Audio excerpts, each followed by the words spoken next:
एक तरफ ईरान और इसराइल के दरमियान खौफनाक जंग, दूसरी तरफ चाइना और अमेरिका एक दूसरे के समुद्री हदूद में घुस रहे हैं और पाकिस्तान और इंडिया न्यूक्लियर पावर्स एक छोटी सी गलती से दुनिया को आग में ढल सकती हैं।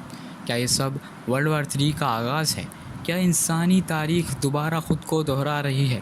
आज हम जानेंगे सब कुछ, ईरान इसराइल के असली कॉन्फ्लिक्ट से लेकर चाइना अमेरिका की टेंशन का सच और पाकिस्तान इंडिया की जंग के सिग्नल्स, और सबसे अहम, क्या वर्ल्ड वार 3 वाकई ही आने वाली है?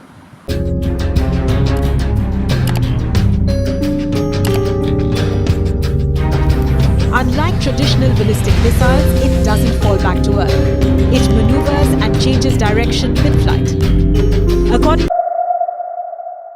ईरान और इसराइल का कॉन्फ्लिक्ट नया नहीं, लेकिन 2024 के बाद ये ख़तरनाक मोड़ ले चुका है। ईरान बैक्ड ग्रुप हमास ने इसराइल पर अटैक किया। जवाब में इसराइल ने सिर्फ गज़ा नहीं बल्कि सीरिया और डायरेक्ट ईरान पर भी स्ट्राइक्स की। ईरान ने भी जवाब दिया मिसाइल्स, ड्रोन्स और साइबर अटैक से। ये पहली बार था जब ईरान ने ओपनली इसराइल के अंदर स्ट्राइक्स किए और पूरी दुनिया ने सांस रोक ली। ये न्यूक्लियर वार बन सकता है। ईरान के पीछे चाइना और रशिया हैं, इसराइल के पीछे अमेरिका और नेटो। अगर ये जंग बढ़ती गई तो सिर्फ मिडल ईस्ट नहीं, दुनिया के 20+ मुल्क खींचे जा सकते हैं। जी हाँ, सही सुना, 20+ मुल्क।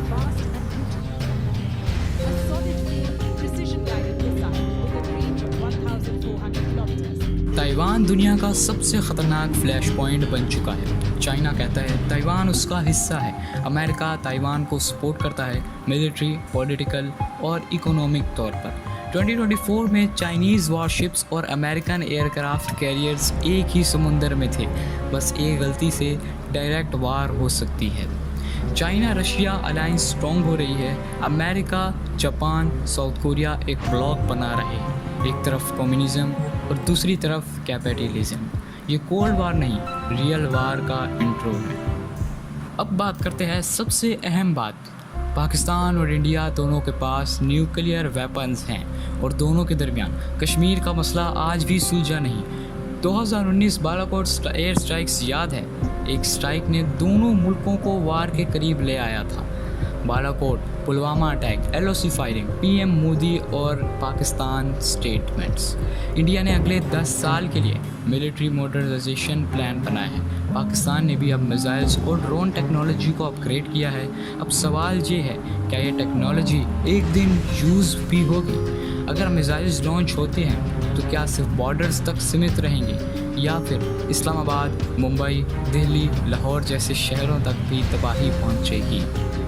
सोचने वाली बात यही है कि अपने आप को इससे कैसे बचाया जाए या फिर इस जंग को किस तरह रोका जाए। ना कि इस तरह कि इंटरनेट पर कमेंट्स में आपस में लड़ाई झगड़े किए जाएं जिससे गुस्सा और बढ़े और फिर जंग। रशिया यूक्रेन में ही फंसा हुआ है, इसराइल ईरान से लड़ रहा है, अमेरिका चाइना के समुद्रों में है, इंडिया पाकिस्तान पर अलर्ट है। यूनाइटेड नेशंस बेअसर बन चुका है। अलायंसेस बन रही हैं जैसे कि ब्रिक्स, नेटो और क्वाड। एक और वर्ल्ड वार होने के लिए क्या चाहिए? एक चिंगारी, एक गलती और एक पावर का ओवर रिएक्शन, और फिर दुनिया आग में जल उठेगी। Nuclear missiles, cyber attacks, economic collapse. The Fatah 1 is fast and brutal. A solid fuel, precision guided. अब बात करते हैं, क्या सच्ची में वर्ल्ड वार हो सकती है? एक्सपर्ट्स का कहना है वर्ल्ड वार 3 शायद कन्वेंशनल वार ना हो बल्कि cyber war, biological attacks, artificial intelligence driven drones, economic collapse. ये सब 2025 में शुरू हो सकता है अगर वर्ल्ड पावर्स ने अकल से काम नहीं लिया। आज भी टाइम है लेकिन वक्त कम है।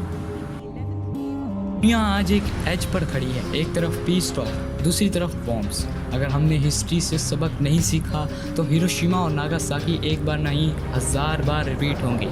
आप क्या समझते हैं, वर्ल्ड वार 3 कब होगा या हो सकता है हम बच जाएं? कमेंट करके बताएं, वीडियो को शेयर करें और ऐसी वीडियोस के लिए इस चैनल को सब्सक्राइब कर दें ताकि आप लोग भी दुनिया के ऐसे सीक्रेट्स को जान सकें जो कि शायद हमसे छुपाए जा रहे हैं, क्योंकि ये सिर्फ एक वीडियो नहीं, वार्निंग है।